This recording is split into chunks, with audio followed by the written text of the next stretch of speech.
Ici Londres. Les Français parlent aux Français.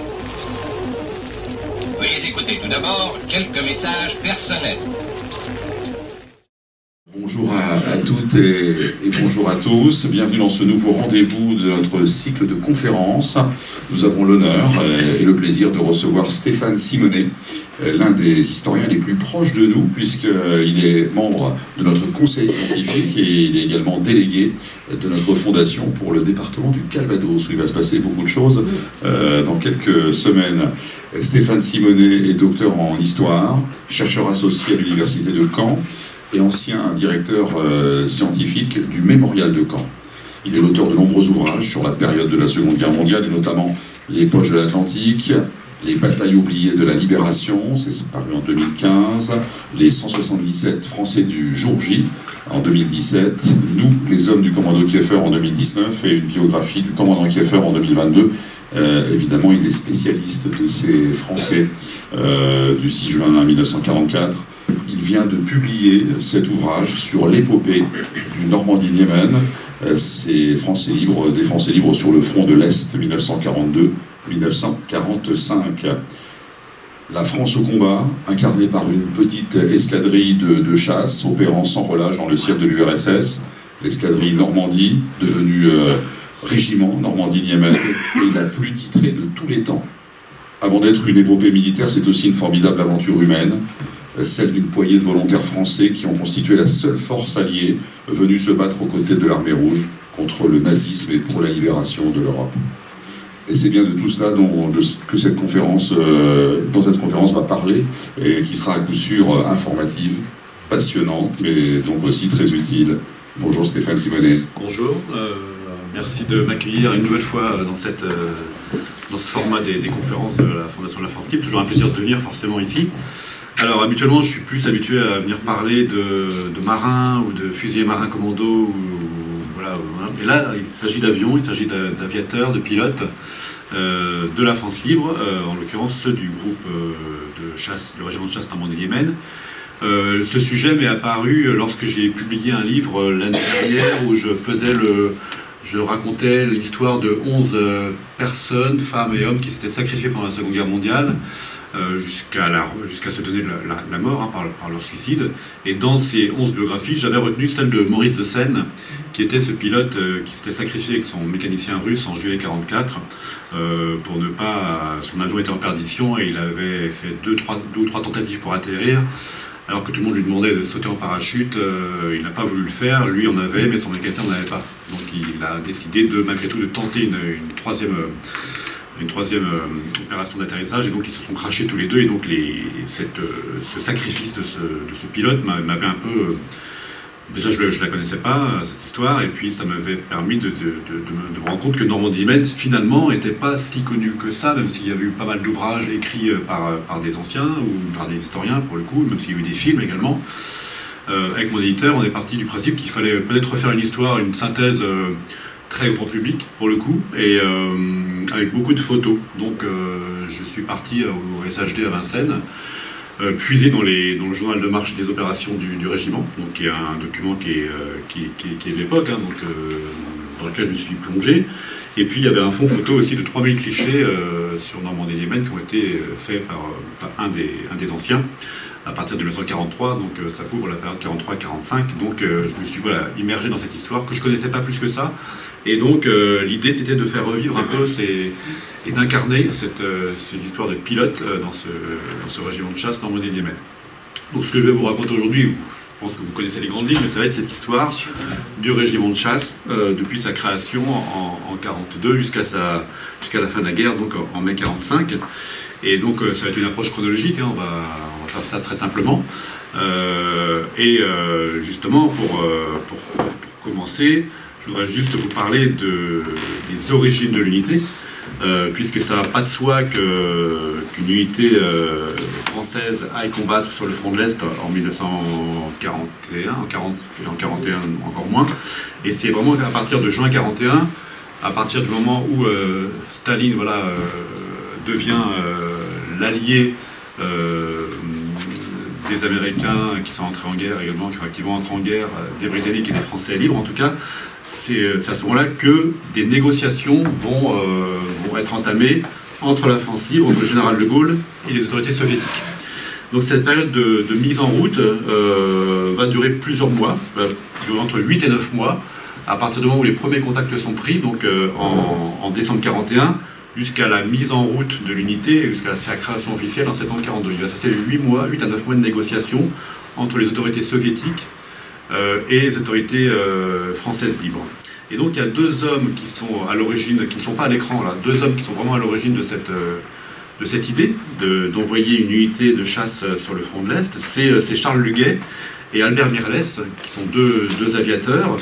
Alors Charles Luguet, est ancien attaché militaire à Moscou en 1938, et donc il rejoint la France libre durant l'été 40. Donc déjà il a une connaissance du monde soviétique et aussi son réseau. Et puis à côté de lui, Albert Mirlès, lui aussi est d'origine russe, qui plus est, et va rejoindre aussi le général de Gaulle durant l'été 40. Et donc ces deux hommes-là vont insuffler au général Martial Vallin, que vous avez donc là à gauche, l'idée qu'il serait peut-être judicieux d'envoyer une unité des pilotes, une unité de chasse sur le front de l'Est. C'était pas au départ forcément des aviateurs. L'idée c'était d'envoyer aussi une unité combattante, peut-être une division légère sur le front de l'Est. Et donc De Gaulle reçoit l'idée, il l'accepte, et il est apparu plus facile d'envoyer des pilotes et des mécaniciens que de mettre en route une division d'infanterie sur ce front de l'Est. Donc De Gaulle accepte l'idée, et les premiers contacts sont vraiment établis en février 1942, avec notamment la mission militaire soviétique qui est en Grande-Bretagne à ce moment-là. On passe par la Grande-Bretagne, où il y a une mission militaire soviétique en Grande-Bretagne, et donc l'accord de principe des soviétiques est adressé aux Français en mars 1942. Donc en mars 1942, les soviétiques acceptent l'idée que une unité de France libre puisse être envoyée sur le front de l'Est pour aider au combat les forces de l'armée rouge. Et donc en juin 1942, le général Vallin, donc, qui est le patron des FAFL, des Forces aériennes françaises libres, confirme la création d'unités aériennes. Là, on parle vraiment sur une unité aérienne, donc on balaye d'un revers de main cette idée d'une division légère d'infanterie. On va se tourner vers l'armée de l'air, et donc on va recruter deux officiers qui vont être aux commandes de ce projet de former cette unité de chasse qui partira sur le front de l'Est. Et donc ces deux officiers, vous avez à droite Joseph Pouliken, qui sera un des deux premiers commandants de cette unité de chasse, et vous avez aussi Tulane, dont je vais parler tout à l'heure, Jean Tulane, qui sera lui plutôt le responsable opérationnel. Donc vous avez ces deux hommes qui sont choisis par l'état-major des FAFL à partir de 1942. En juillet 1942, l'envoi est acté, et donc on va créer un groupe de chasse numéro 3. Il y a déjà des groupes de chasse qui existent, ils sont numérotés. Il y a le groupe de chasse numéro 1 qui est le groupe Alsace, il y a le groupe de chasse numéro 2 qui est le groupe Île-de-France, et puis aussi un groupe de bombardement qui est Lorraine. Et donc ces trois groupes de chasse et ce groupe Lorraine combattent déjà dans les rangs de la Royal Air Force en Grande-Bretagne précisément, mais aussi au Moyen-Orient. Et donc on va créer donc un GC3, donc un groupe de chasse numéro 3. Pour l'instant, c'est une appellation très classique. Et donc la création officielle de ce GC3, donc, elle est datée du 1er septembre 1942. Donc on estime que ce GC3 qui va donner après naissance à Normandie, et après à Normandie-Liévenne, sera le 1er septembre 1942. Et donc on va recruter des hommes, et donc Tulane et Pouliken sont chargés de recruter les meilleurs pilotes qui soient, et également des mécaniciens, pour pouvoir après les envoyer directement en Russie. Alors, les commandants du GC3, je vous ai parlé de Joseph Pouliken. Joseph Pouliken, c'est un homme un peu âgé à l'époque, pour être chef d'unité, il a 45 ans. Il est malouin. Alors lui, il a une carrière au sein de la Première Guerre mondiale, il a à peu près tout fait. Il a combattu comme artilleur. Ensuite, il est rentré donc il a fait les Dardanelles, il est passé dans l'infanterie. Et à la fin de la guerre, de la Première Guerre mondiale, il rentre dans l'aviation en 1917. Il est démobilisé en 1919 et donc il est remobilisé en 1939. Et à sa demande, il est affecté au Levant, donc au Moyen-Orient, pour prendre en main la base aérienne de Palmyre, donc en Irak. Et il va rejoindre De Gaulle durant l'été 40, se mettre à son service. Et après 5 mois de périple incroyable, il va rallier en Sierra Leone précisément. Et donc il va commander, après ce ralliement, après avoir rallié De Gaulle, il va commander le groupe Alsace au Liban. En janvier 1942, il va combattre en Égypte, il va combattre en Libye, et il va être appelé pour prendre le GC3 donc à partir de 1942. À ses côtés, vous avez le deuxième commandant, donc c'est un binôme qui prend les rênes du GC3, vous avez Jean Tulane. Et Jean Tulane, alors lui il est beaucoup plus jeune, il a 29 ans, 30 ans, il est déjà chevronné. Et, il commande une unité de chasse au Liban quand la guerre éclate. Il est déjà commandant d'une escadrille. Et il va rallier la France libre en s'évadant avec son avion. Il va rejoindre la base d'Haïfa lors d'un vol d'entraînement. Et de d'Haïfa, donc, il va rejoindre la Royal Air Force. Et de la Royal Air Force, il va rentrer chez la FAFL, à l'état-major au Moyen-Orient. Il va commander lui aussi le groupe Alsace en septembre 41 et le GC3 en juin 42. Donc vous avez au GC3 ces deux hommes-là, Jean Tulane, 30 ans, Joseph Pouliquin, 45 ans, qui font la paire. Et donc c'est ces deux hommes-là qui vont recruter donc, ces fameux pilotes, parce qu'ils ont carte blanche, il faut absolument, avant que le groupe parte, il faut recruter le maximum de pilotes et surtout les meilleurs pilotes. Alors ce que vont faire j'ai d'autres photos de Jean Tulane. Ce que vont faire Jean Tulane et Pouliquin, c'est qu'ils vont recruter sans même attendre la création officielle du 30 septembre. Dès le printemps 42, ils commencent à recruter de manière un peu officieuse les hommes. Et donc ils vont recruter parmi les unités qu'ils connaissent, notamment le groupe Alsace.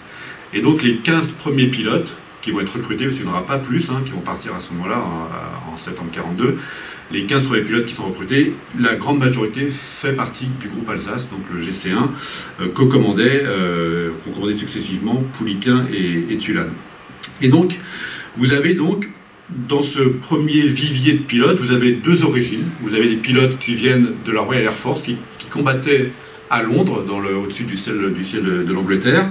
Vous avez notamment de la Poipe, vous avez Risso, vous avez Béguin, je vous cite un peu les noms comme ça, j'en ai tout à l'heure, Durand, Albert, Lefebvre, donc, qui se sont évadés de France à un moment donné, qui ont rejoint la Royal Air Force pour combattre avec eux en Grande-Bretagne.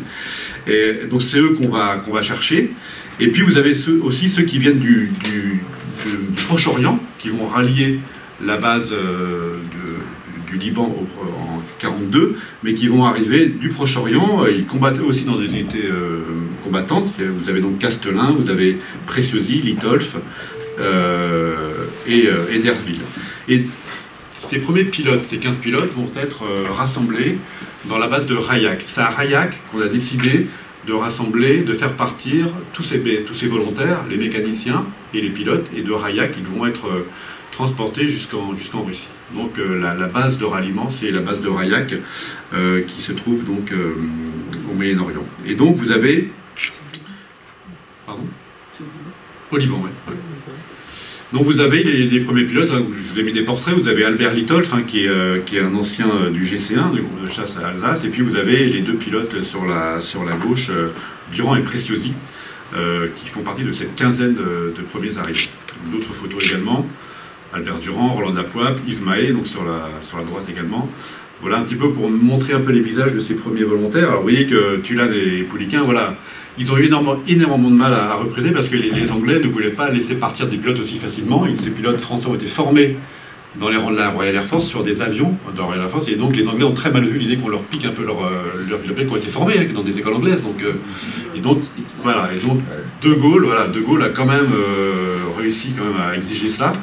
Et Tulane et Pouliquin ne recrutent que ces 15 pilotes, il n'y a pas plus. Et vous avez au total 62 volontaires qui sont rassemblés sur ces marches de la base de Rayak et qui vont former le premier noyau du groupe de chasse numéro 3. Et donc vous avez à peu près 15 pilotes, et le reste du personnel, ce sont des mécaniciens, des apprentis mécaniciens et le personnel administratif. Donc il n'y en a pas plus. Il y en a 62, là il y en a un peu moins sur la photo parce que certains n'étaient pas encore arrivés ou disponibles. En tout cas, ce 24 octobre 42 va être le moment où la troupe est rassemblée, et ça va être la première cérémonie officielle durant laquelle on va donner le fanion de l'unité à Pouliquen et à Tuilhan, et on va surtout remettre l'insigne du groupe de chasse numéro 3 qu'on va baptiser Normandie. Parce que l'idée, c'est que il faut donner un nom de baptême. Jusqu'à présent, je vais parler d'Alsace, Lorraine, Île-de-France, il y a d'autres groupes de chasse qui s'appellent Cigogne, etc. Et donc, en fait, Pouliquen, qui est breton, qui est malouin, aurait bien voulu donner le nom de Bretagne. Sauf que le groupe Bretagne existe déjà.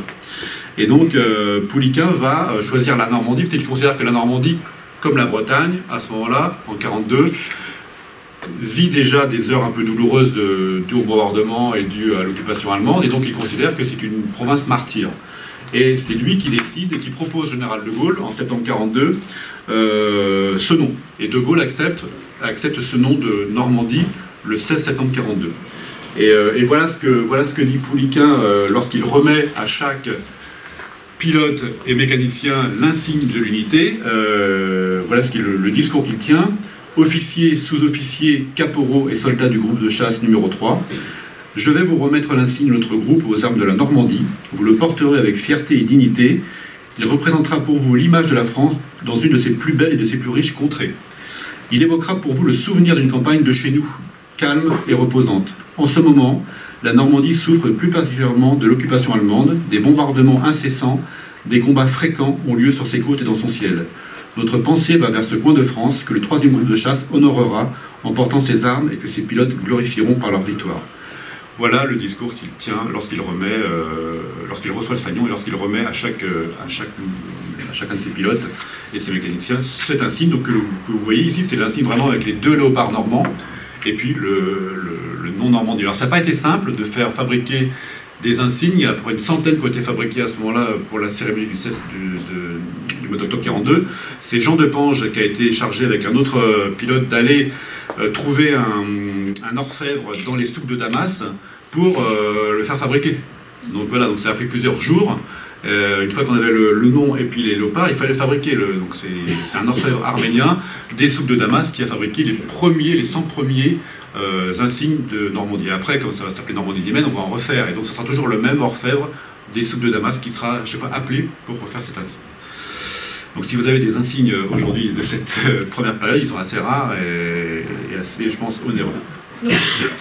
Donc voilà, donc vous avez en photo là, vous avez le commandant Pouliquen qui remet donc à chacun de ses pilotes et de ses mécaniciens ce fameux insigne du groupe Normandie, et c'est le baptême en fait, et c'est la création à ce moment-là de ce groupe de chasse numéro 3 qu'on va appeler le groupe Normandie. Donc à partir de là, je vous passe les détails, mais à Rayac, voilà, les hommes sont recrutés et ils vont attendre à peu près 3 semaines avant d'être embarqués par avion, et après par camion, et après par train, et ils vont arriver au bout de 3 à 4 semaines, finalement jusqu'à leur base, près de Moscou, au nord-est de Moscou, à 250 km de Moscou, à Ivanovo. Et c'est là, donc ils partent le 12 novembre de Rayac, du Liban, ils passent par l'Iran, ils passent par Téhéran, et ils vont arriver donc à Bakou. Et ils vont finalement arriver le 28 novembre, donc quinzaine de jours plus tard, sur la base d'Ivanovo, qui est une base aérienne soviétique, où est stationnée la première armée soviétique dans laquelle va combattre ce groupe Normandie.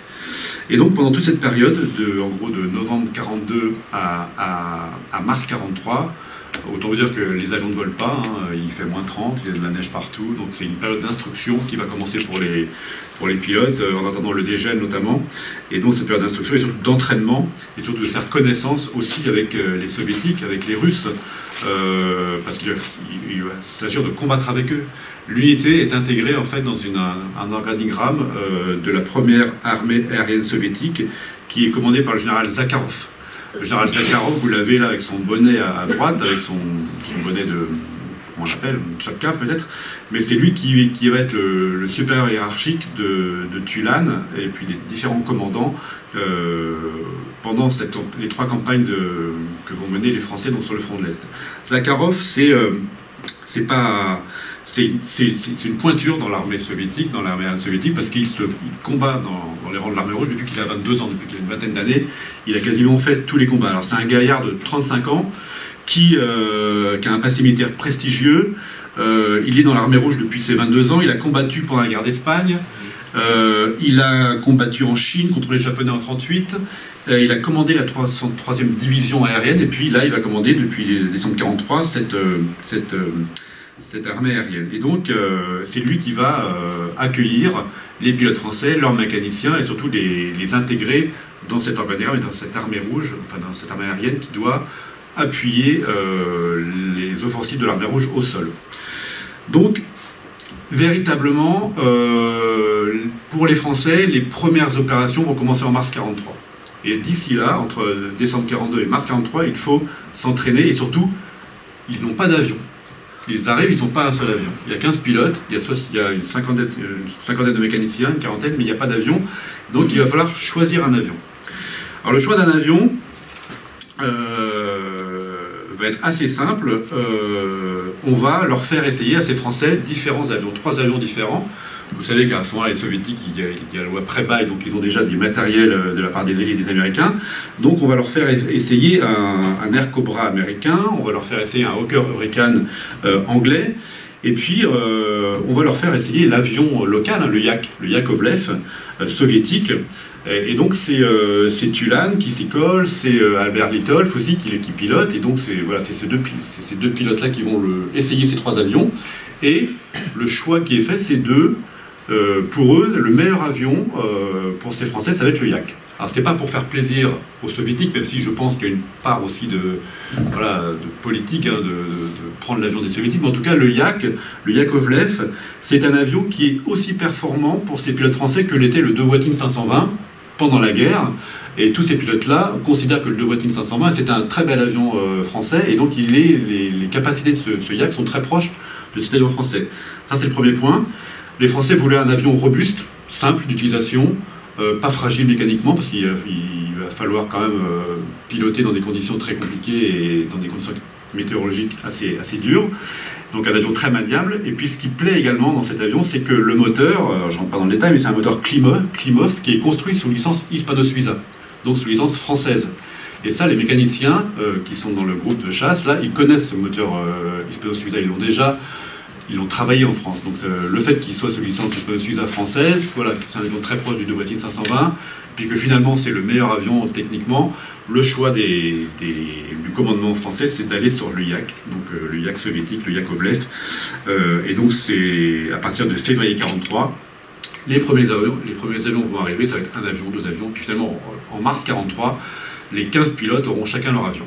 Donc c'est un peu long, hein, donc ça va vraiment commencer à ce moment-là. Ces Français sont toujours à Ivanovo, et ils s'entraînent, mais voilà, ils s'entraînent au tir, ils s'entraînent à des exercices de navigation sur carte, mais voilà, les premiers appareils qui leur sont destinés individuellement, c'est ce Yak.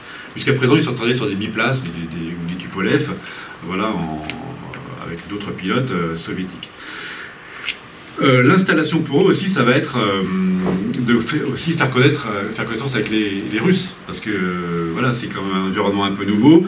Ivanovo, la base d'Ivanovo, c'est le centre d'entraînement principal de la chasse, qui est important à ce moment-là. Et donc, pour servir tous ces Français, et ces 62 Français, on leur met à disposition du personnel dans tous les domaines, du personnel technique, des gardiens pour leurs avions, du personnel pour déneiger les pistes d'envol, pour vidanger les avions, etc. Et des mécaniciens aussi soviétiques. Il y a des mécaniciens français, mais aussi soviétiques. Et donc vous avez aussi ce qu'on appelle les filles du BAO. Le BAO, c'est le bataillon de service aérien. C'est ces filles qui sont aussi là pour servir de cantinières, de plieuses de parachute, de radioélectriciennes, de secrétaires. Donc il y a tout un bataillon de femmes soviétiques aussi qui se met comme d'autres, hein, au service de Normandie dès le printemps 1943. Donc voilà, il y a cette unité, mais qui est entièrement entourée de personnel soviétique, au-delà des mécaniciens, bien évidemment, et des interprètes, il y a aussi voilà, du personnel technique, administratif, et surtout pour que leur quotidien se passe le mieux possible. C'est ça l'idée aussi. Donc ils ne sont pas abandonnés dans cette base d'Ivanovo. Voilà ce que je vais vous dire. Alors, très vite, une fois que les pilotes ont leurs avions et que les mécaniciens peuvent s'entraîner et les faire voler, en mars-avril 1943, avec le dégel, les premières opérations sont déclenchées. La période d'instruction, elle se termine vraiment à la fin du mois de mars 1943, et dès le 22 mars 1943, on a déjà les premières missions, et surtout les premières victoires aériennes de ce groupe Normandie. Les deux premières victoires aériennes, on les doit à ces deux hommes, hein, donc Albert Durand et Albert Preciosi, qui volent en paire, ils volent 2 par 2, et donc eux, ils vont abattre, chacun à leur tour, à 100 km à l'intérieur des lignes allemandes, 2 Focke-Wulf 190 allemands, donc ça va être les 2 premières victoires aériennes pour le groupe de chasse. À ce moment-là, la Normandie est affectée essentiellement à des missions d'appui terrestre de l'armée rouge, donc les offensives de l'armée rouge au sol, hein, donc la première armée aérienne et la division aérienne aussi dans laquelle ils sont intégrés, emploient Normandie dans ces missions soit d'escorte de bombardiers, soit donc d'appui terrestre de l'armée rouge. Et donc, voilà, Preciosi et Albert Durand sont les 2 premiers pilotes à décrocher les 2 premières victoires du Normandie, donc le 5 avril 1943. Mais très vite, ces premières victoires dans les lignes allemandes sont suivies par les premiers décès, les premiers morts. Et le 13 avril, donc quelques jours plus tard, le 13 avril, il y a plusieurs patrouilles de chasse libre. La chasse libre, c'est que les types partent en chasse dans les lignes pour voir ce qui se passe. Donc on a trois pilotes, Yves Bizien, Raymond Derville et André Poznanski, qui partent en chasse libre à bord de leur Yak 9. Et malheureusement pour eux, ils vont être pris à partie par la chasse allemande, et ils vont trouver la mort le même jour. Dans la même mission, Yves Bizien avait 22 ans, Poznanski avait 21 ans, et Raymond Derville avait 28 ans. Derville et Poznanski avaient déjà combattu ensemble dans le groupe de chasse Alsace, donc c'était une paire assez soudée. Donc voilà comment, très très rapidement, dès les premières missions du Normandie, en avril 1943, les premiers morts malheureusement enregistrés dans le journal des marches des opérations. Donc là, les combats continuent pour la chasse pour le Normandie, je veux dire, dans ce régiment de chasse. Et donc, en Russie, le front va se déplacer au fur et à mesure que l'armée rouge progresse. Hein, après Stalingrad, après Kursk, le front va se déplacer de Ivanovo dans ces villages dont je vous mets les noms, hein, Polonezavod, Mossad, Kozel, Kationki. Donc les missions se multiplient, les terrains se dégèlent au fur et à mesure, au printemps 1943, donc ça facilite aussi les missions. À ce moment-là, on est à une dizaine de missions par jour pour Normandie, donc il y a 10 missions dans la journée pour les pilotes, et donc très vite également vont arriver les premiers renforts. Donc là, nos 15 pilotes en fait se voient renforcés à partir du mois de mai 1943 jusqu'à juillet par une quinzaine de nouveaux pilotes, donc on va avoir une trentaine de pilotes au total, et surtout on va voir arriver un type qui s'appelle Pierre Pouillade, donc vous avez ici au centre sur la photo, à partir de juin 1943. Et Pierre Pouillade, De Gaulle et les FAFL l'ont chargé, lui, lorsqu'il arrive au Normandie, l'ont chargé de faire une deuxième escadrille. Pour l'instant, il y a une seule escadrille, on ne parle pas de régiment, hein, on parle de régiment, mais enfin, on parle d'escadrille plutôt, Normandie. Et là, comme il y a des renforts, en pilote en tout cas, il y a de plus en plus d'avions, donc il a le double quasiment, Pierre Pouillade, donc, il rejoint le groupe en juin 1943 avec d'autres pilotes dans son sillage. Et donc au total, on a une dizaine de pilotes qui arrivent en plus. Alors Pierre Pouillade, il est connu de Tulane parce que c'est son copain de promo de Saint-Cyr. Donc ils ont le même âge, la même formation quasiment. Il est français libre depuis février 1943. Et donc lui, il va métamorphoser par son arrivée et par les renforts qu'il amène avec lui le régiment qui passe du coup à 2 escadrilles. Donc la première escadrille du Normandie s'appelle Rouen. Donc elle est commandée par Pierre Pouillade. Et la deuxième escadrille s'appelle Le Havre, elle est commandée par Albert Litolf. Donc voilà un peu comment l'escadrille se renforce et se structure à partir de l'été 1943, avec l'arrivée de Pierre Pouillat, qui n'est pas encore le commandant, mais qui va le devenir, et je vais vous expliquer pourquoi, du régiment quelques semaines plus tard. Grand changement également pendant les opérations, c'est qu'à un moment donné, il y a une trentaine d'avions, mais il n'y a pas plus de mécaniciens. Les mécaniciens, il n'y a pas eu de renfort de mécaniciens, et depuis la fin de la campagne de Tunisie, donc en 1943, les FAFL ont besoin de recréer des nouvelles unités aériennes, et il va y avoir besoin de mécaniciens, de pilotes pour reformer des nouvelles unités.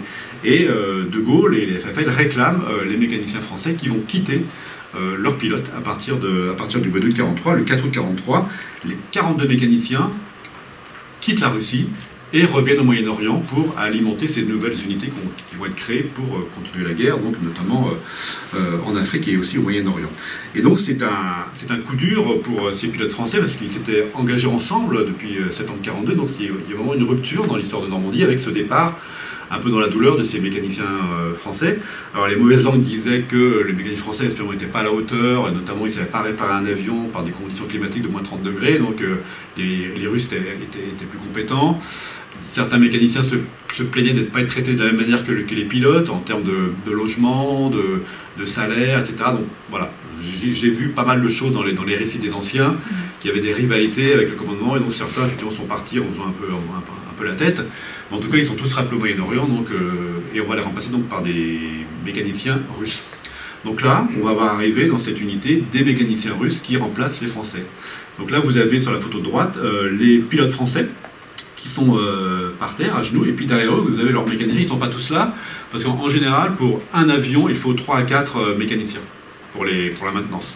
Il y a le mécanicien, il y a le responsable moteur, il y a le responsable du hangar, il y a l'aide mécanicien. Donc en général, un pilote, il a avec lui 3 ou 4 mécaniciens russes. Donc ça change un peu la donne, avec cette arrivée de ces mécaniciens soviétiques. Et puis il va falloir aussi inventer une nouvelle manière de travailler, parce que jusqu'à présent, c'est le pilote communiquer avec son mécanicien. Là, ils n'ont pas la même langue. Donc on va voir arriver des dictionnaires de français et de russe dans l'unité. Et puis les choses vont se faire d'une manière naturelle. Et la mayonnaise va prendre finalement. Malgré qu'il y ait cette rupture des mécaniciens qui partent en août 1943, l'arrivée des mécaniciens soviétiques va se faire de manière à peu près naturelle. Et ce personnel soviétique, il est sous la conduite d'un ingénieur mécanicien en chef qui s'appelle Agavelian. Et c'est Agavelian vraiment qui va faire le lien entre les mécaniciens russes et les pilotes français au sein du commandement de Normandie. Donc voilà comment ce départ des mécaniciens français aussi a été une rupture dans l'histoire du régiment qui s'est renforcé à 2 escadrilles, mais il n'y avait pas le choix, il n'y avait plus assez de mécanos de toute façon. Après la période de l'été 1943, on revient dans un cycle hivernal forcément, et donc les escadrilles françaises, les 2 escadrilles se replient à Toula pour la période hivernale. Toula, c'est une base qui se trouve à 180 km au sud de Moscou. Ils sont toujours dans la région de Moscou, entre 150 et 200 km au sud-est ou au sud de Moscou, même s'ils vont faire des opérations très loin dans le lit, ils reviennent toujours dans cette base autour de la capitale. À ce moment-là, Normandie a déjà 77 victoires au moment de cette période hivernale aérienne, et par contre, il n'y a plus que 5 pilotes du groupe initial. Sur les 15 pilotes, il n'y en a plus que 5. Les 10 autres sont morts en opération. Et notamment, sont morts durant l'été 1943. L'été 1943 le mois de juillet a été assez douloureux pour le Normandie parce qu'ils vont perdre 6 pilotes. Et pas des moindres, ils vont perdre Albert Litolf, Castelin et surtout Tulane. Le commandant du régiment perd la vie, enfin disparaît dans la ligne avec son avion, on le retrouvera jamais.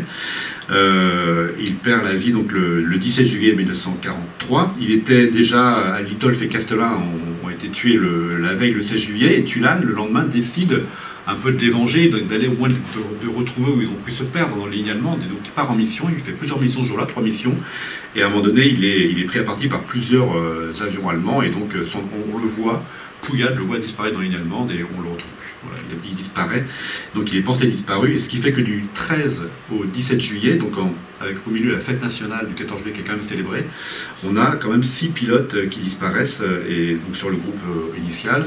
Donc Litolf, Castelin, Tulane, Bernavon, Verneuil et Tedesco. Verneuil, Tedesco et Bernavon venaient d'arriver quasiment. Ils venaient d'arriver au régiment dans les derniers renforts. Et donc, c'est le plus ancien du régiment qui va prendre la succession. Donc c'est Pierre Pouillade qui prend le commandement du Normandie à ce moment-là. Et c'est lui qui va donc suivre ces hommes pendant toute cette période hivernale à Toula. Donc là, vous avez des photos à Toula, c'est vraiment des conditions un peu dantesques. Il faut déneiger, il faut damer la piste, il faut voilà, protéger les avions, même s'ils ne volent pas. Voilà, il faut vraiment tous les jours entretenir ces pistes d'envol, entretenir les avions, des yaks. Et donc cette période d'hivernage va durer en gros jusqu'au printemps 44, jusqu'en mai 44. Mais pendant cette période hivernale, vous avez encore une fois des renforts qui vont arriver. Donc le groupe grossit, parce qu'on envoie quand même des pilotes qui viennent d'Afrique du Nord. Et donc on a à peu près une cinquantaine de pilotes qui vont arriver entre cette période de décembre 43 à mai 44. Donc les effectifs gonflent. Et là aussi, comme les effectifs augmentent, on va restructurer le groupe qui va devenir un régiment à 4 escadrilles. Donc il y a une 3e escadrille qui est créée donc, en février 44, c'est Cherbourg.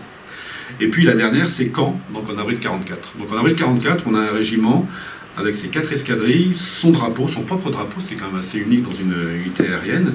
Et donc, et cette fois-ci, on s'entraîne sur des Yak 9. Donc on a un avion un peu plus moderne, et avec toujours ces mécaniciens russes qui sont là pour faire tourner tout ça. Et donc, en mai 44 aussi, il se passe un événement important, c'est qu'on va franchir le Niémen à partir de l'été 44. Donc le rouleau compresseur soviétique avance toujours vers l'ouest. Et donc cette seconde campagne, en fait, du Normandie, elle commence avec le dégel, hein, toujours pareil, à la fonte des neiges, donc entre Smolensk et Minsk, autour de Dobrouvka. Donc là, on a une unité structurée, 62 pilotes, 40 yaks, donc on a une belle unité. Alors cette seconde campagne, elle se fait vraiment dans de la plaine, il n'y a vraiment rien autour, hein. C'est la morne plaine de Dobrouvka, c'est un horizon à 360 degrés, et c'était très compliqué pour les pilotes de se diriger au-dessus de ces pilotes, je ne l'ai pas encore dit, mais voler sur des immensités enneigées totalement blanches, c'est pas du tout pareil que voler au Moyen-Orient ou au-dessus de Londres. Et donc ces pilotes-là ont dû apprendre aussi à voler avec ces conditions de navigation. Et leur quotidien, en fait, il est fait au printemps et l'été 44, il est fait aussi, ils sont toujours logés dans des isbas, donc souvent les officiers logent dans des isbas, les mécaniciens ils sont souvent logés dans des tentes ou des cabanes en bois quasiment qui se construisent eux-mêmes, hein. Donc j'ai vu des photos où les types ils montent leur cabane en bois, hein, et les officiers sont quand même dans des isbas, vous en avez vu à droite. Et puis, ils sont toujours accompagnés par le fameux bataillon aérien, les BO qui les suit, en tout cas dans leur logistique. Et donc, en juillet 44, c'est les photos que l'on voit, ils vont franchir l'Alitous. L'Alitous, c'est un fleuve, comme le Niémen, et donc ils vont rentrer en Lituanie. Et donc, le franchissement du Niémen va être l'occasion aussi pour Staline, on commence à parler de Normandie dans les journaux, dans la Pravda. On cite certains pilotes. Certains pilotes sont décorés d'insignes soviétiques. Normandie a quand même de plus en plus de victoires aériennes, et donc on va considérer que ces Français, finalement, ils font le travail, et donc Staline va leur changer leur nom, et il va, par un oukase, par un ordre, il va les appeler Normandie-Niemen. Voilà, parce qu'ils ont franchi le Niemen. Et donc à ce moment-là, on parle de Normandie-Niemen. Mais jusqu'à présent, jusqu'à juillet 44, c'est Normandie. Et là aussi, dans cet été 44, il y a aussi des drames, bien évidemment, comme le fut l'été 43, vous avez des drames, c'est le commun de la guerre, vous avez ce que j'appelle l'été des sacrifices, parce que vous allez avoir cette période où certains des grands pilotes du tout début vont perdre la vie. Et je pense notamment à Marcel Lefebvre. Marcel Lefebvre, c'est un des premiers pilotes de 1942. Marcel Lefebvre va être mis en difficulté en mai 44, le 28 mai 44, lors d'un retour de mission. Il y a une fuite d'essence dans le cockpit, et donc son avion va s'embraser. Là, on le voit atterrir son avion sur la piste à Dobrouvka. Il est très grièvement blessé dans son avion, après l'emplacement de son Yak 9. Son avion, c'est le Père Magloire, vous l'avez à droite, le Père Magloire, il était normand, Albert Lefebvre. Hein. Le Père Magloire, c'est une célèbre marque de Calvados, qui existe toujours. Il était des Andelys. Il était des Andelys. Et donc, il est très grièvement blessé le 28 mai 44. Ses camarades lui portent assistance. Il va être hospitalisé longtemps dans un hôpital de Moscou. Et donc, il va décéder le 5 juin 44. Lui, le Normand, qui suivait de près le débarquement de Normandie, l'annonce du débarquement, il ne verra pas cette date du 6 juin. Il décède le 5 juin. Il a été veillé jusqu'à la fin par Pierre Pouillade sur son lit d'hôpital à Moscou. Marcel Lefebvre, c'était un des piliers du groupe Normandie, parce qu'il commandait l'escadrille Cherbourg, il avait 26 ans, il avait concepteur aérien à son actif, il avait 128 missions de guerre, et donc en lisant le journal des marches des opérations, sa disparition a affecté tout le régiment, parce que c'était vraiment un des piliers. Donc comme effectivement son corps a été rendu, son corps a été enseveli dans le cimetière de Moscou en 44, pardon, il sera rendu donc en 1953 donc à sa famille. Donc aujourd'hui il est enterré donc au Grand Andely en Normandie. Il y a une cérémonie tous les 5 juin. Voilà, tous les 5 juin il y a une cérémonie au Grand Andely pour rendre hommage à Marcel Lefebvre. La deuxième disparition, c'est celle de Bruno Thierry de Faltan. Bruno Thierry de Faltan, il est au Normandie-Niemen depuis très peu de temps. Il arrive en janvier 44. Là, il est avec le chien Zazout. Il y a toujours une mascotte au Normandie-Niemen. Zazout, c'est le chien. Bon, même s'il y a eu plusieurs chiens, il s'est toujours appelé Zazout. Et en fait, Bruno Thierry de Faltan, en fait, il arrive au Normandie-Niemen en janvier 44. Il s'est évadé de France par l'Espagne au printemps 43. Il a rejoint les FFL dans la foulée. Et ce jour-là, il va récupérer un avion avec son mécanicien qui est russe, qui a 22 ans, et leur avion s'écrase. Leur Yak 7 s'écrase à ce moment-là, donc le 30 juin 44. Donc c'est la deuxième disparition d'un pilote et de son mécanicien. D'un pilote en tout cas du Normandie. Troisième drame, toujours dans ce mois de juillet, c'est le 15 juillet 44, j'en parlais tout à l'heure en introduction. C'est la disparition de Maurice de Seine. Maurice de Seine est arrivé, lui, au début de l'année 44 au Normandie, et c'est lors d'un vol de liaison d'une base à l'autre, qui aurait dû se faire normalement pour le mécanicien par camion, et Maurice de Seine propose à Vladimir Belozoup, son mécanicien, de le faire monter dans son avion à l'arrière du cockpit, dans un espace qui a un coffre à bagages, en gros, par lequel il ne peut accéder que par une trappe sur le côté ou en passant devant le pilote. Donc voilà, donc Belozoup il est un peu coincé derrière. Les deux hommes partent pour un vol qui doit durer très peu de temps, 10 minutes. Et on voit revenir à l'avion, sur la piste, l'avion en détresse, le train d'atterrissage sorti, de la fumée, pareil, le cockpit en fumée, fuite d'essence. Et donc on demande instamment à Maurice de Seine d'atterrir, donc il le fait une fois, il ne peut pas, il rate sa manœuvre d'atterrissage, on lui demande de prendre de l'altitude pour sauter en parachute, il refuse, il dit dans sa radio, j'ai un parachute, mon mécanicien n'en a pas, je refuse. Il refuse les ordres de son commandant, et même à un moment donné, c'est même le commandant russe qui va prendre la radio et qui va lui intimer l'ordre d'abandonner son avion qui est en perdition, qui ne pourra pas faire atterrir, et sauter en parachute. Et dans une dernière manœuvre, il monte en altitude, et l'avion pique, et là, l'avion se crache. Donc les deux hommes sont tués côte à côte, les corps sont éjectés, ils sont éjectés de l'avion, et donc ils sont tués sur le coup. Et ils vont être enterrés le soir même, donc le 15 juillet 44, près de l'Izba, près de la base de Dubrovka, côte à côte. Et cet acte a été vu par tout le monde, par les mécaniciens russes, par tout le staff du Normandie, que ça a vraiment eu un retentissement, que c'est revenu aux oreilles de Staline, qui a dit que puisque ces hommes ont combattu ensemble et qu'ils sont morts ensemble, enterrons côte à côte. Donc ils seront enterrés côte à côte pendant des années, en tout cas jusqu'en 48, près de l'Izba de Dubrovka, avant que leur corps soit transféré après plus tard dans le cimetière de Moscou jusqu'en 53. Et donc c'est un exemple du sacrifice d'un pilote français pour son mécanicien de 22 ans. Là vous avez les tombes côte à côte dans le village de Dubrovka. Ils sont battus ensemble, ils reposeront ensemble dans leur tombeau. Voilà comment s'est traduite cette amitié franco-russe, qui a été reprise par des tas de journaux à l'époque dans toute la presse. Tellement ça a fasciné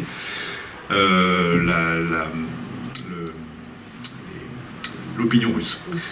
Voilà un peu le sacrifice de Maurice de Seine, que tout opposait. Maurice de Seine, grand bourgeois, parisien, qui se sacrifie pour son mécanicien qui vient du fin fond de la Volga. Donc, ils n'avaient rien en commun. Et donc, malgré tout, il a décidé d'aller au bout de son sacrifice. Voilà un petit peu la période de l'été 44 qui est douloureuse pour l'unité, qui va disparaître quand même au fur et à mesure ces pilotes. Et puis vous avez quand même un grand moment de reconnaissance, ça va être, à un moment donné, ça va être l'entrée en Prusse orientale. Donc la Prusse orientale, c'est les territoires du Reich, hein, donc les avions français vont survoler la Prusse orientale à partir d'octobre 44. Donc c'est la dernière offensive, hein, c'est celle de octobre-décembre 44, où là aussi, Normandie est toujours utilisée comme dans des missions de protection de bombardiers et de couvrir aussi l'offensive au sol de l'armée rouge qui se déploie encore plus, hein, vers l'ouest, vous l'avez compris. Et la journée la plus dense pour les pilotes, c'est la journée du 16 octobre, où là il y a 29 avions abattus. Les Français abattent 29 avions allemands, et ils font une centaine de sorties dans la journée. Donc pour vous dire que là, le groupe, il travaille énormément dans ce mois d'octobre 44. Et donc l'avancée, vous l'avez compris, l'avancée vers la Prusse et vers la Pologne est fulgurante. Donc là, les pilotes sont épuisés, ils enchaînent les missions. Donc c'est le rouleau compresseur russe aussi qui leur demande d'avancer aussi. Et donc le 27 novembre 44, Normandie-Diemen devient la première unité combattante française à atteindre le sol allemand. Ce sont les premiers. La première unité à atteindre le territoire allemand, c'est donc ce groupe Normandie-Diemen, le 27 novembre 44. Et donc la reconnaissance va arriver à ce moment-là. La reconnaissance va arriver, elle va arriver de deux manières. Vous avez la visite du général de Gaulle à Moscou en décembre 44. De Gaulle devait au départ venir voir sur le front, ils sont loin, les pilotes français, ils sont en Lituanie, hein, limite Prusse orientale.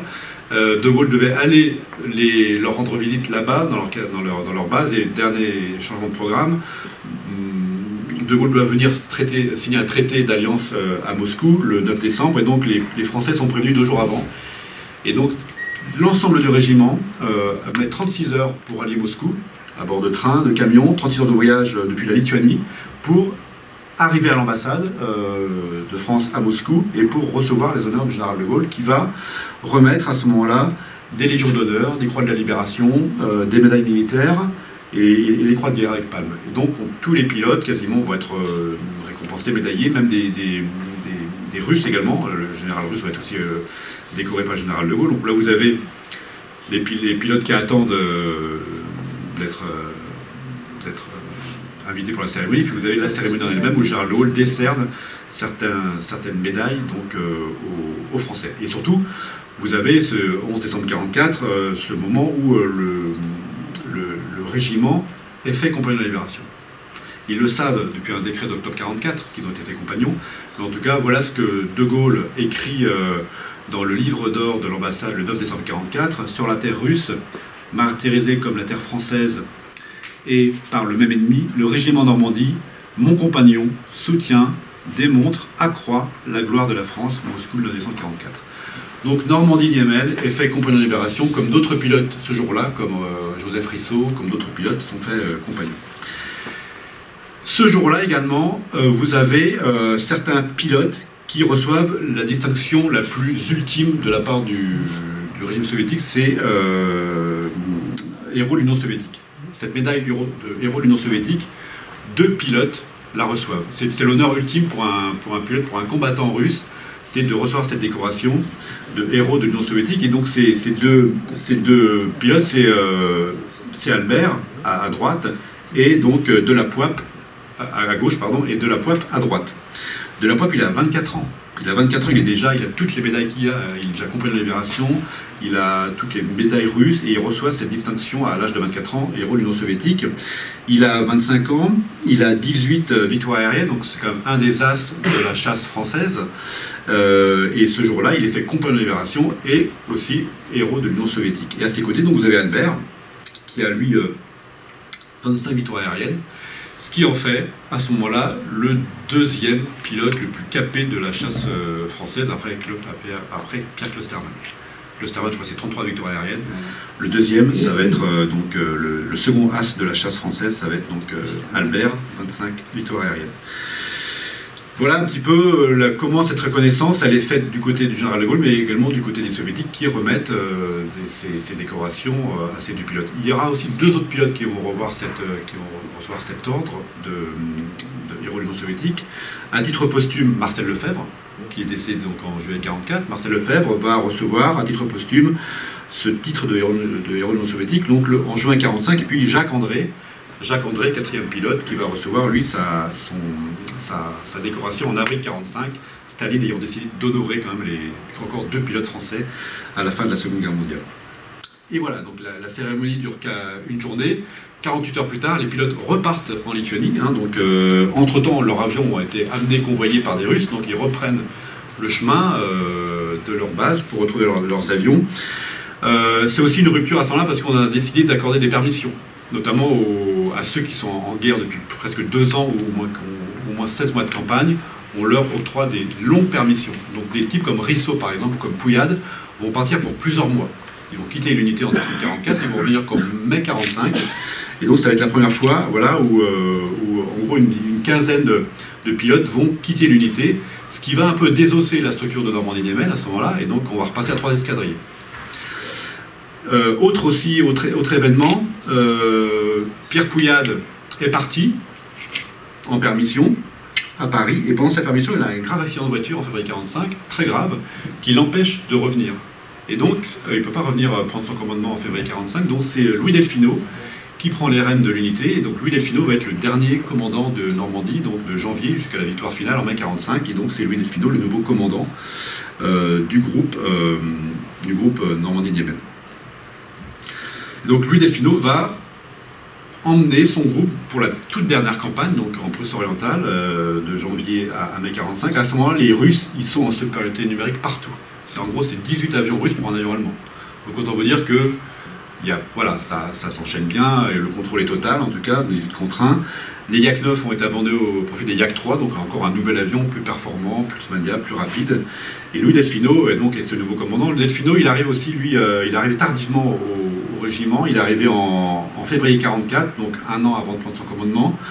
Lui aussi, c'est un copain de promo de Saint-Cyr, donc comme Tuyane et comme Pouillade.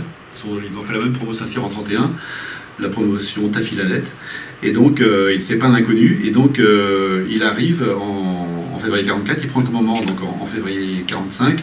Et donc, c'est lui qui va porter l'unité au plus près, donc en Prusse orientale, dans les derniers combats. Et donc, c'est lui qui va aussi aménager le régiment de 4 à 3 escadrilles. Et là, on n'a plus que 35 pilotes. Une quinzaine est déjà partie pour des permissions à Paris, en France. Donc, c'est une escadrille à 35 pilotes. Le groupe s'est un peu réduit. Vous avez une particularité dans ce régiment Normandie, vous avez 2 frères. Vous les avez là en haut à droite, les frères Chal. Les frères Chal, Maurice et René, sont arrivés au Normandie-Niemen le même jour. Ils se sont évadés de France en avril 1943, en août 1943 ensemble. Ils ont franchi les Pyrénées ensemble. Ils ont été internés à Miranda ensemble le même jour. Ils se sont évadés au Maroc en décembre 1943. Et par contre, ils se sont engagés dans l'armée de l'air bien avant. Ils ont une carrière de pilote avant. Ils ont chacun œuvré dans différentes escadrilles. Mais en tout cas, ils arrivent tous les deux au même moment. René Chal, c'est le plus jeune. Lui, il est capitaine en 1944. Il va prendre le commandement de l'escadrille Caen. Et il va être très grièvement blessé en janvier 1945 au bras, qui l'empêchera de piloter par la suite, mais il s'en sort. Son frère, Maurice, lui, il va être moins bien loti puisqu'il va disparaître au cours d'un combat, donc le 27 mars 1945. Et il disparaît avec son avion, il fait partie de l'escadrille Cherbourg, on ne le revoit plus. Et donc, c'est le dernier pilote du Normandie-Niemen tué au combat. C'est ça qu'il faut retenir, c'est que Maurice Chal, ça sera le dernier pilote tué au combat. Donc, le 27 mars 1945, il avait 11 victoires aériennes. Donc là, pourquoi je vais parler des frères Chal, c'est quand même une espèce de spécificité dans cette unité, d'avoir 2 frères pilotes tous les deux dans le même groupe.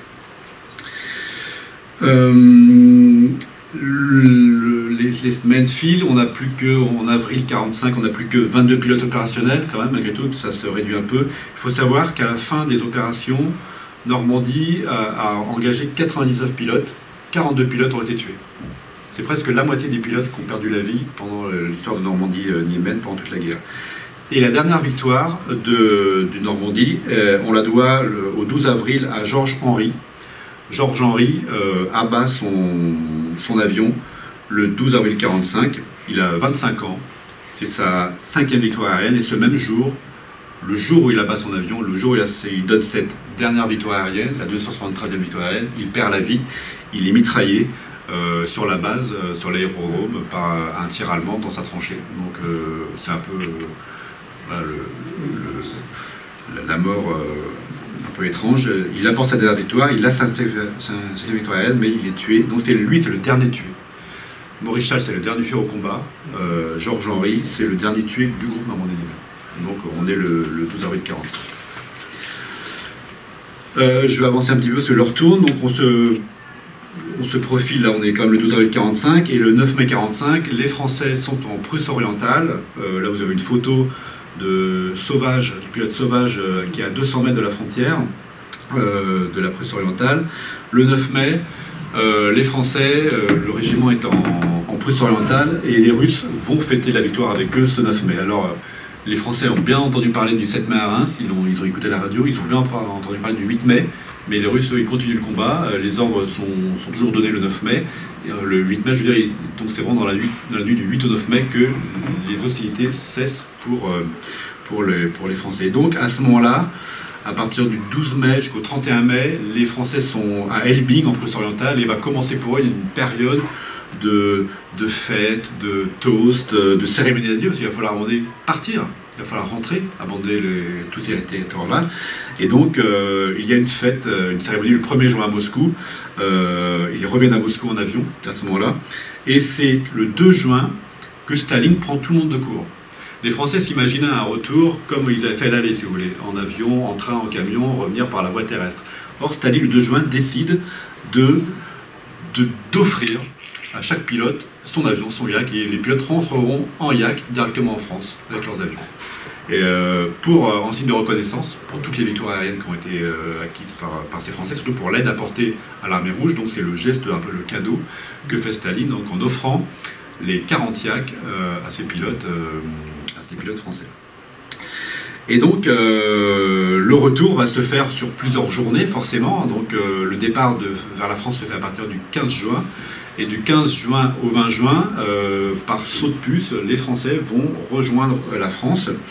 Ils vont traverser la Tchécoslovaquie, ils vont aller à Posen, ils vont aller à Prague, ils vont atterrir à Stuttgart. Là, on les voit à Stuttgart, sur la photo de gauche avec le général Delattre, gouverneur militaire à ce moment-là en Allemagne. Donc c'est aussi l'occasion pour ces pilotes français de montrer à l'armée française et puis plus tard sur la base de Saint-Dizier ce que c'est qu'un yak, parce que c'est un peu personne ne le connaît ces yaks en France. Et donc là vous avez Robert Marchis qui est en train de tendre la main à Delattre, et puis vous avez Robert Marchis et ses mécaniciens aussi là sur son yak, qui est un peu la grande attraction. Donc le chemin de retour se fait dans cet ordre-là, donc Posen, Prague, Stuttgart, 17 juin avec Delattre, et puis à Saint-Dizier, sur la base de Saint-Dizier le lendemain. Et donc ils vont arriver tranquillement au Bourget le 20 juin. Et pour revenir sur Marchis, que vous voyez ici, c'était un des as aussi de la chasse du groupe Normandie. C'était un voltigeur, il avait beaucoup de voltige avant la guerre, et il en refera après la guerre. Et il va trouver la mort assez bêtement, c'est lors d'un baptême qu'il fait avec un avion de tourisme, avec son élève, un baptême de vol en fait. L'élève, pris de panique, saisit les commandes, et en fait l'avion s'écrase. Il n'a pas réussi à récupérer les commandes de l'avion, et donc Robert Marchis meurt en juillet 1946 pendant ce vol d'essai. Donc la cérémonie du Bourget, vous pensez bien que le 20 juin 1945, ces avions atterrissent au Bourget, ils sont alignés sur le tarmac. Il manque des avions parce que certains ont eu des pépins mécaniques sur le chemin du retour, donc vous avez 37 avions je crois qui sont là à ce moment-là, et on en profite pour reprendre une croix de Lorraine sur l'empennage des avions. Vous voyez pas très bien, mais une croix de Lorraine qui a été repeinte, et là c'est vraiment les pilotes sont très médiatisés, ils sont interviewés en présence de Tillon qui est le ministre de l'air à ce moment-là. Et cette cérémonie du Bourget où les avions atterrissent, elle est suivie dès le lendemain par une autre cérémonie qui se déroule dans la cour des Invalides, où là, on va remettre très officiellement le fanion du régiment à Louis Delfino. Entre-temps, les anciens sont revenus, Pouillade, Rissot, ils sont tous revenus pour assister à ces moments de fin de la guerre.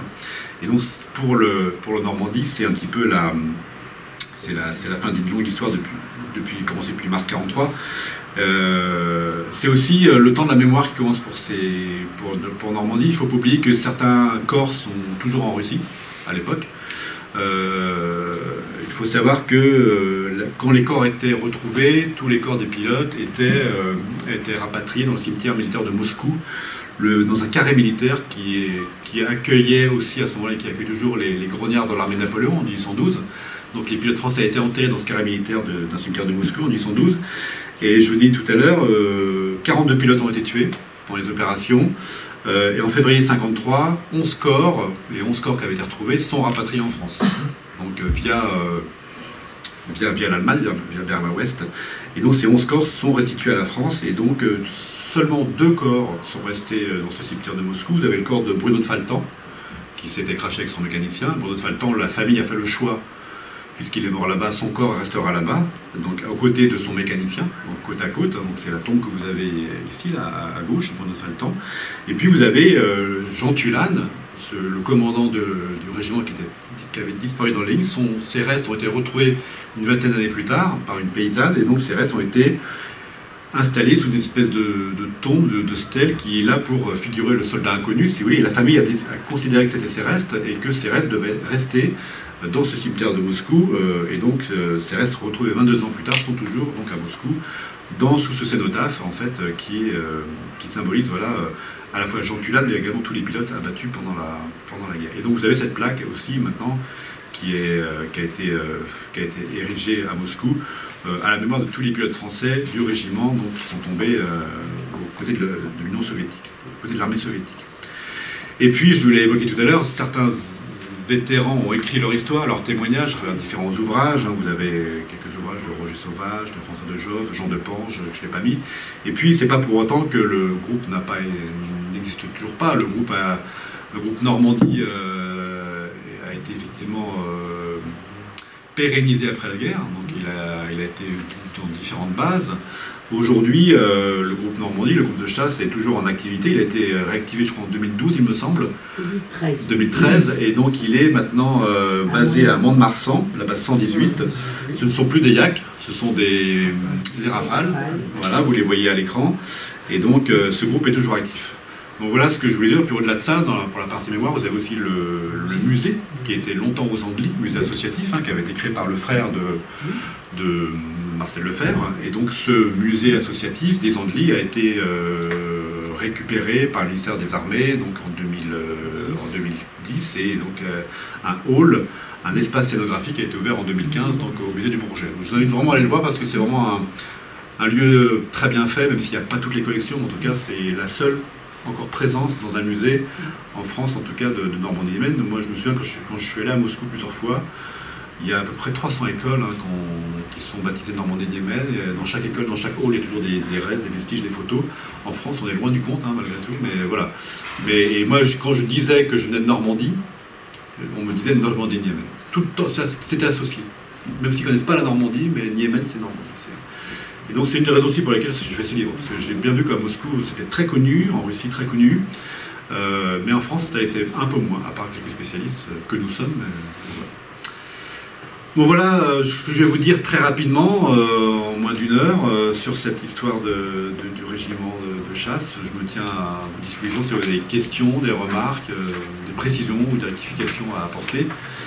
Mais voilà un petit peu ce qui m'a occupé pendant une petite année pour l'écriture de ce livre-là. Et je voulais vraiment rendre hommage à ces pilotes et à leurs mécaniciens, parce que ce sont à chaque fois des parcours individuels assez étonnants.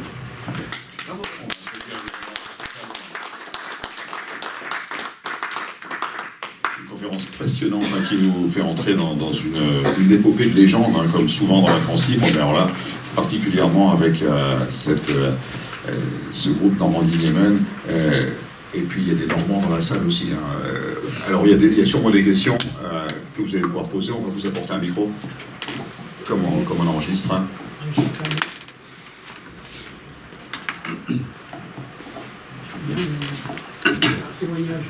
Oui, bonjour, Alain Taborin. Je voudrais juste poser cette question. Il doit y avoir certainement encore des survivants, enfin des personnes qui ont eu des relations étranges avec, proches, je veux dire, de tous ces pilotes. Qu'est-ce qu'ils pensent de la situation actuellement, compte tenu justement du ressentiment qu'on peut avoir quand même vis-à-vis de Poutine? Je ne sais pas s'il existe des proches des pilotes ou des mécaniciens. En tout cas, il n'y a plus de survivants parmi les pilotes ni parmi les mécaniciens, mais il y a souvent des familles, des amis certainement, et encore ils doivent être assez âgés. Moi, ce que je peux vous dire, c'est que au départ, je voulais effectivement, avant la guerre, moi j'avais pris contact avec l'ambassade de Russie à Paris pour avoir un partenariat, pour avoir une aide, et ils étaient partants forcément, et moi j'aurais aimé aller à Moscou, voir les archives soviétiques, parce que je sais qu'il y a des choses là-bas, et il y avait une coopération qui est envisagée. Après, voilà, la guerre est arrivée, c'était terminé, et je connais certains historiens qui ont écrit des livres sur Normandie-Yémen et qui refusent de valoriser leur travail, même d'en parler, même de faire des conférences comme je le fais, parce qu'ils sont très en désaccord par rapport à la guerre en Ukraine, par rapport à Poutine. Moi, j'estime que la situation est ce qu'elle est. Voilà, après, notre histoire franco-russe, elle existera toujours.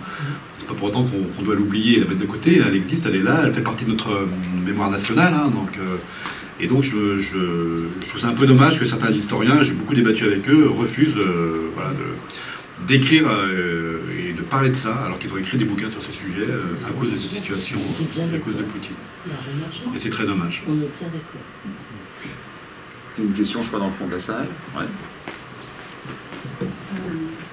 Voilà, alors, je me présente, je suis Hélène Pouillade, je suis la fille de Pouillade, donc bonjour et merci. Bonjour.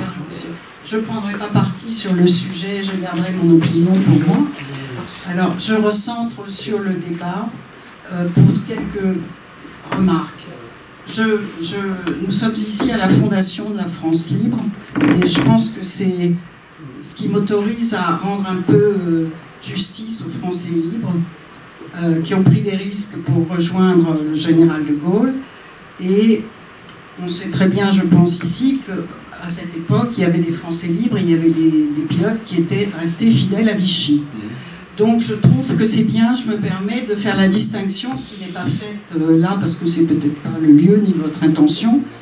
Je voulais dire par exemple que vous avez dit que mon père avait rejoint la France Libre en 1943.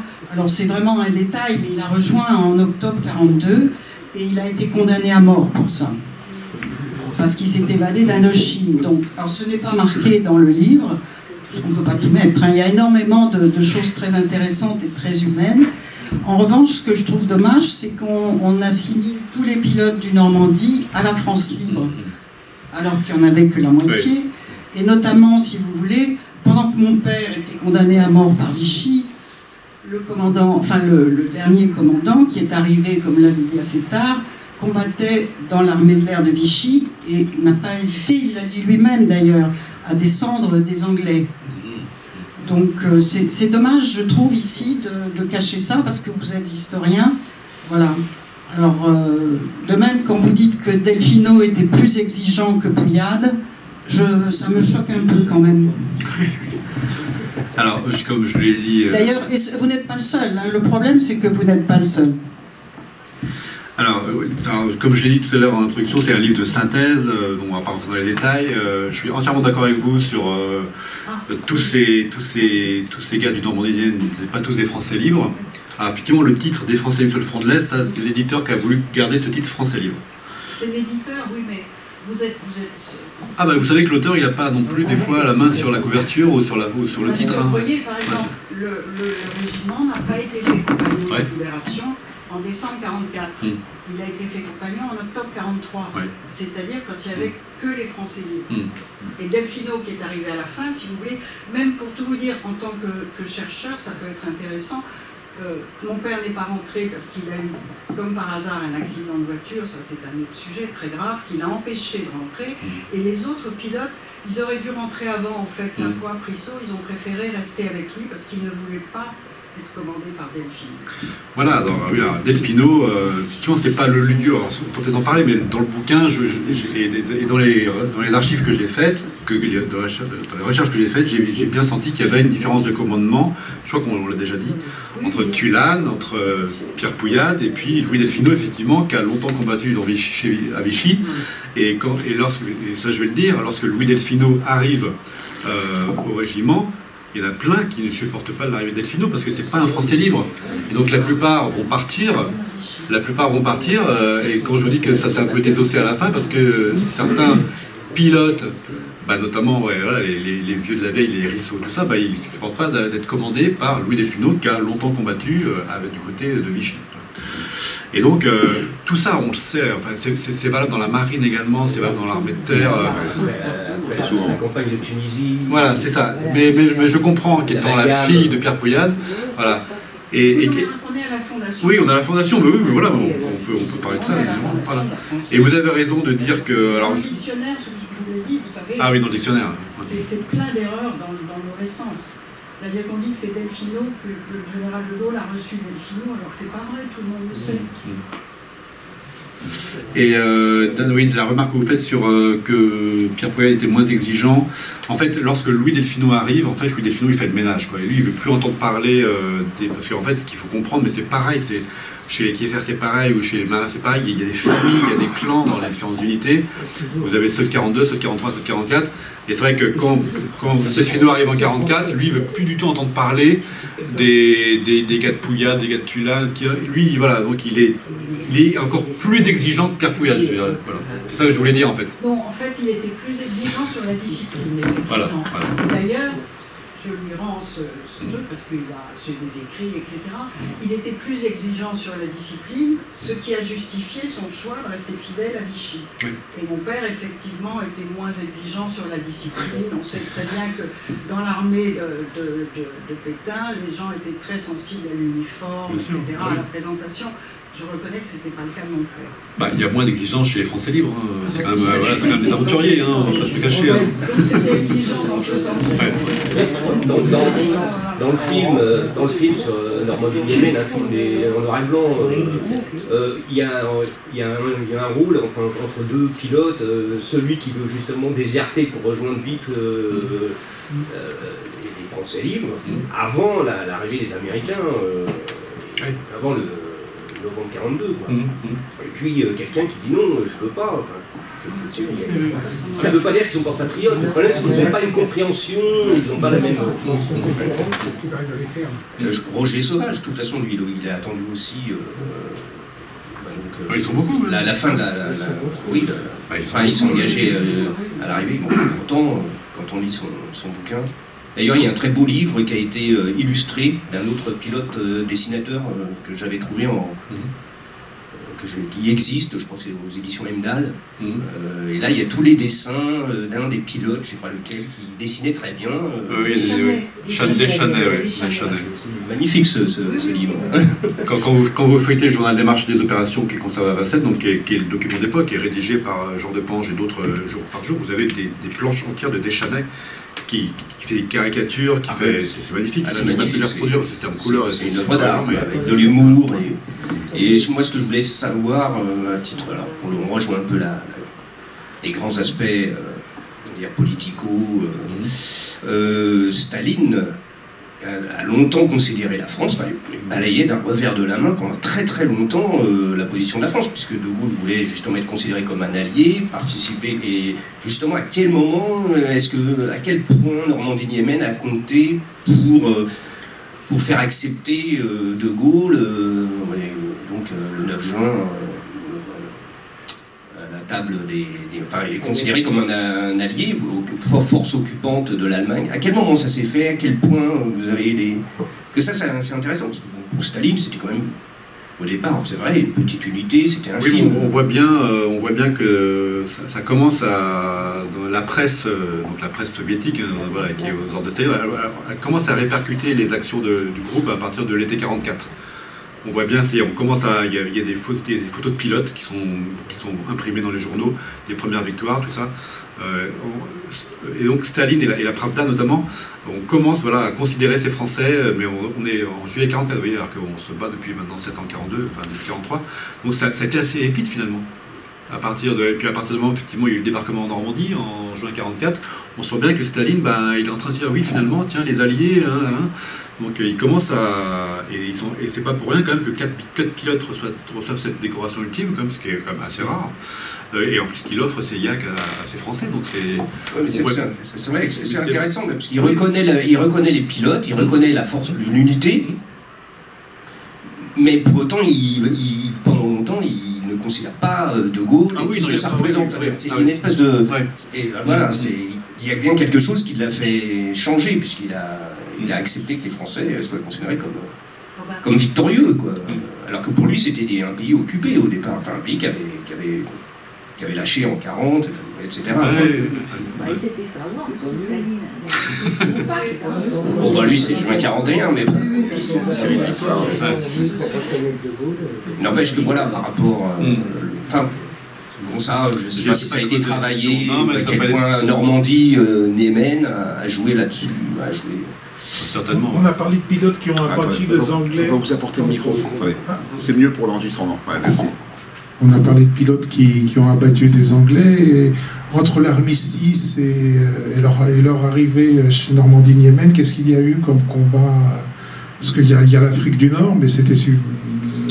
Dans mon esprit, il n'y a pas eu beaucoup de combats entre Français pétainistes et alliés. Oui, il y a eu des campagnes donc, en Afrique du Nord, au Fezzan en Tunisie, et puis aussi beaucoup de pilotes sont dans la chasse de la Royal Air Force. Ils combattent dans le sud de l'Angleterre. Ils sont déjà dans les rangs de la Royal Air Force. On parlait d'eux. Non, parce qu'on a parlé de pilotes qui arrivent, des aviateurs de la France pétainiste, quoi, on a dit qu'ils s'étaient vantés de... C'est ça, c'est la Syrie, c'est en 41, c'est dans cette zone géographique-là. Ouais. Depuis Dakar, effectivement, en 40, en septembre 40. En 40 et 42. Ouais.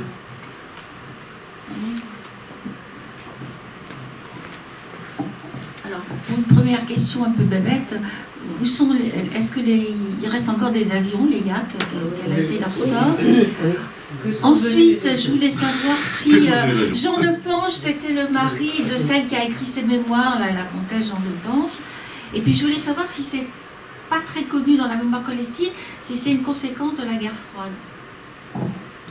De quoi? Dans l'historiographie, enfin l'épopée de Normandie-Niemen. Ah. Alors, donc il y a trois questions. Les avions. Que sont devenus les avions?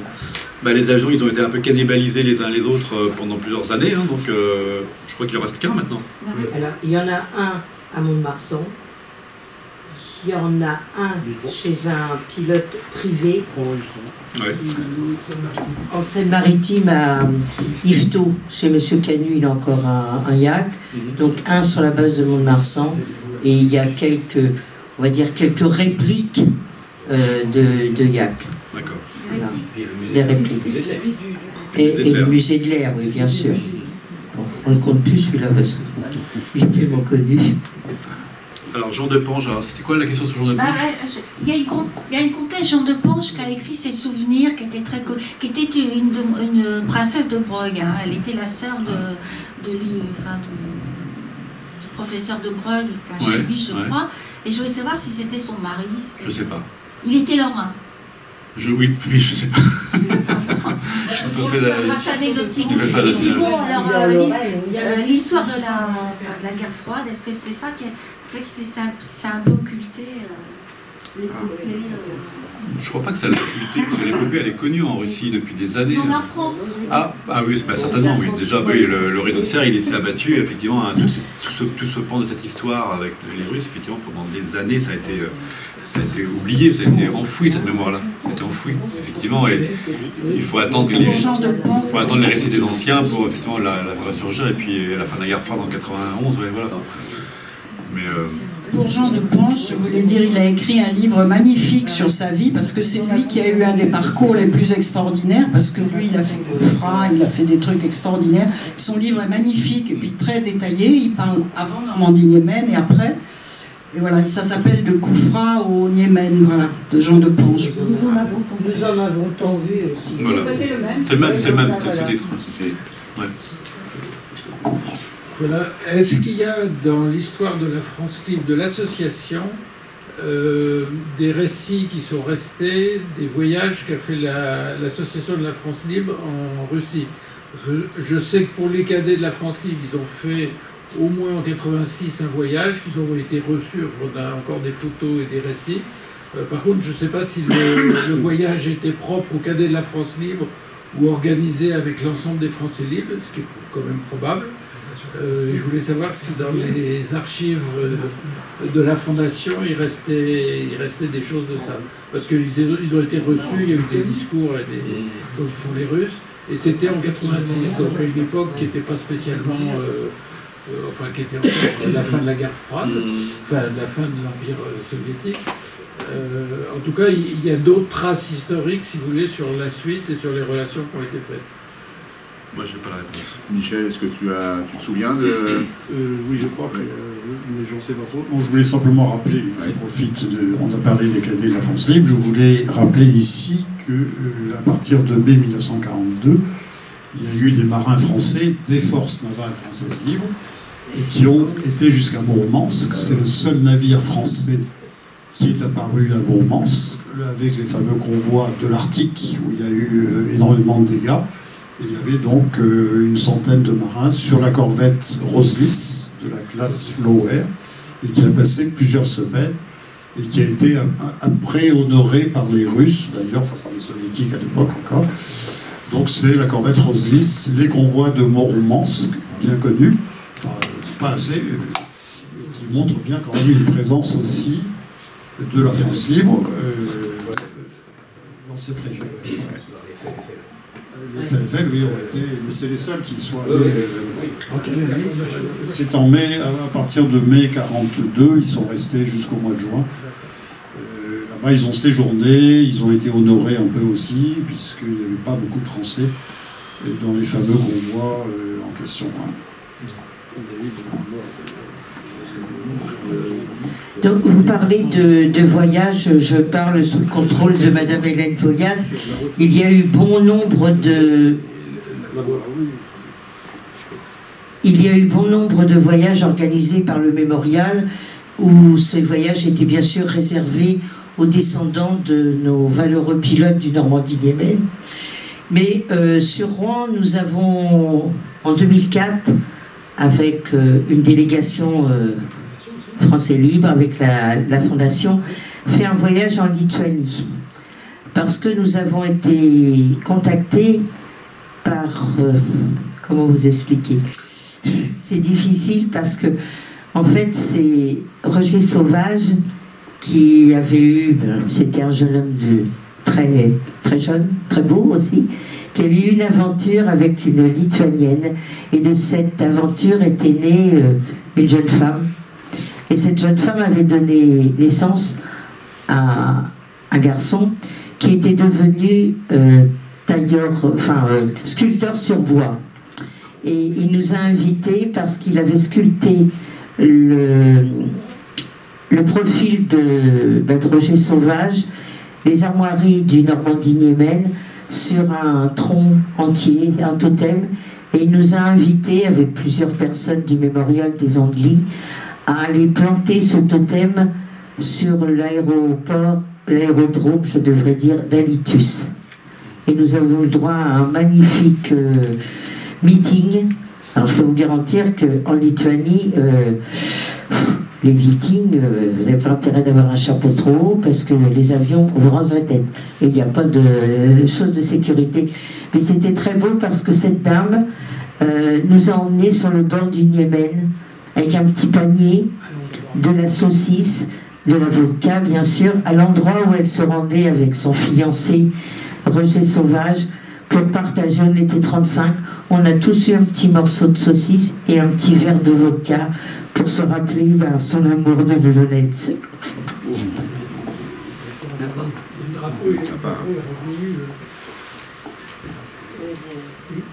Une anecdote, j'ai eu l'honneur de porter le drapeau de Rouen, la Croix de Lorraine, du comité, qu'il n'avait jamais revu depuis 1945, à l'inauguration de ce totem.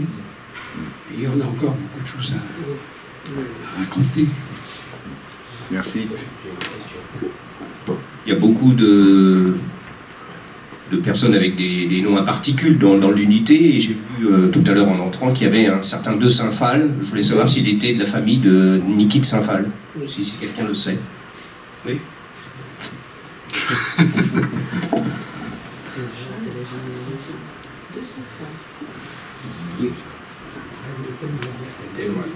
Je voudrais juste, j'entends parler de voyage, et figurez-vous que voilà, un groupe de trekkers, la personne de Claude Jacou, célèbre compagnon de Frison Roche, encore vivant, on avait projeté de faire un trek à travers la Sibérie, et puis voilà, c'était vraiment formidable. Il y avait beaucoup d'historiens, de gens du groupe, des trekkers, donc 14. Et on a dû abandonner ce voyage parce qu'on a appris donc qu'il y avait la guerre. Alors je reviens, si vous voulez, sur cette chose-là, parce qu'on fait partie d'un petit groupe, je fais partie d'un petit groupe, dans la communication, pour finalement trouver les arguments, puisqu'on a eu l'occasion de s'exprimer, j'avais pris ma plume à ce moment-là, pour dire au fond à la plus grande agence russe de Moscou que voilà, on laissait tout, on abandonnait tout, parce que cet argent était pourri, il était utilisé avec une propagande odieuse. Et la lettre que j'avais reçue, bien sûr, on l'a fait circuler et autres, et on est revenu et on lutte à mort sur cette propagande qui est odieuse, et par des éléments qui sont justement réfléchis. Comme il y a chez Poutine ce côté toujours bravache de la puissance, du pouvoir et autres, j'aimerais savoir quelle peut être la connotation, puisqu'il y a de la brillance dans le Mandin Yémen, comment c'est pas tombé à ses oreilles et comment on peut traiter la France comme on la traite maintenant. De son côté, à lui, je ne parle pas des Russes, je parle de Poutine. C'est difficile, hein, c'est pas une question historique. Que d'une année sur l'autre, on change d'ennemi. On va donner à l'aise. C'est en 1984, on explique comment l'histoire change en fonction des alliances, et d'une année sur l'autre, on peut expliquer que ce sont les meilleurs amis ou les pires ennemis. Et ça fait partie d'une culture... voilà. Est-ce qu'il y a d'autres remarques? Je vais juste vous dire que j'avais décidé de faire préfacer le livre par Cédric Gras. Je ne sais pas si vous le connaissez, Cédric Gras, il est géographe, il a dirigé plusieurs instituts français dans l'ex-Union soviétique. Et en fait, Cédric Gras, il avait écrit un bouquin il y a 2-3 ans qui s'appelle « Les alpinistes de Staline ». C'était cette épopée de tous ces alpinistes qui avaient, dans les années 30, qui devaient conquérir tous les massifs de l'Union soviétique pour planter le drapeau communiste avant les Américains. Et donc il a fait ce bouquin qui est incroyable sur les alpinistes de Staline. Et je savais qu'il était sensible à ces mondes post-soviétiques et il a accepté, même si il s'expose dans cette préface, parce que voilà, il continue à voyager dans ce territoire-là. Il a fait une très belle préface sur Mandin Yémen, et donc... Et là, il vient de faire un bouquin qui s'appelle Les alpinistes de Mao. C'est la même idée, mais voilà, c'est comment la Chine, en fait, dans cette période-là des années 30, c'est la lutte pour savoir qui va conquérir et surtout baptiser les plus grands sommets du monde. On parle de 5000, 6000 mètres. Et donc c'est la course-poursuite entre les Américains, les Chinois et les Russes, quoi. Et donc son bouquin m'avait fasciné sur la piste de Staline. C'est pour ça qu'il préface ce bouquin. Une petite dernière, oui, très courte. On va vous apporter le micro. Est-ce que les Anglais, qui sont très fiers de leur Royal Air Force, sont au courant de cette épopée, et également les Américains, qui sont un peu chauvins aussi? Oh bah oui, ils le sont. Après, ils le sont bien évidemment. Ils ont pas. Ouais, par contre, ils ont mis un peu des freins. Ils ont mis des freins dans le recrutement. Ils ont essayé de retenir les pilotes français qui étaient dans les rangs de la Royal Air Force. Et certains pilotes d'ailleurs. Et après, il y a eu aussi des pilotes qui n'ont pas voulu aller aussi au Mandin Yémen, qui ont voulu continuer à travailler avec les Anglais. Je pense à Jean-Marie Dore, par exemple, qui aurait très bien pu être dans le régiment normand. Il a préféré lui combattre avec les Anglais jusqu'à la fin. Bon, il a même refusé de commander l'escadrille française. Voilà, donc il y avait les Anglais, mais les Anglais aussi ont essayé de retenir leurs marins aussi. Enfin, je pense aux officiers de la France libre, ça. Voilà. Les officiers, voilà. Moi je pense à Kieffer, parce que c'est un peu mon sujet. Kieffer, il a eu du mal à recruter des officiers mariniers qui étaient dans la marine britannique, voilà, pour qu'ils s'appellent dos. Donc voilà, ouais, après les Anglais, c'est normal, les Anglais ils récupèrent des pilotes français et ils les reforment, ils repartent dans des écoles militaires britanniques sur des avions, donc ils ne vont pas les laisser repartir en plus sur le front de l'Est. Mais oui, c'est tout ça. En tout cas, on voit à quel point le sujet, aujourd'hui encore, près de 80 ans après la fin de la Seconde Guerre mondiale, continue à faire parler, à passionner. Évidemment, le contexte géopolitique évolue, mais ça reste toujours prégnant. Et on peut se dire à quel point le général de Gaulle a eu raison, finalement, d'envoyer ses aviateurs sur le front de l'Est. C'est ce qu'on peut dire, évidemment, encore une fois, ici à la Fondation de l'Invincible. Alors, c'est un honneur d'avoir reçu Madame la fille de Pierre Pouillade, évidemment. Et quand on parle bien oui, bien sûr, c'est important. Ici, vous l'avez dit, madame, à la Fondation de la France Libre, c'est ici et c'est très important. C'est pas un petit symbole, c'est un grand symbole. Et puis, il y a également autre chose, c'est que on a connu, on a croisé quelquefois. Moi, je me souviens, un de mes plus grands souvenirs, ici dans cette fondation, alors c'était rue Vergniaud encore, c'était dans au club, c'est d'avoir vu un de ces aviateurs, c'était une soirée franco-russe, il y en avait à l'époque, hein, à la fondation, au début des années 2000, et d'avoir vu Roland de la Poix.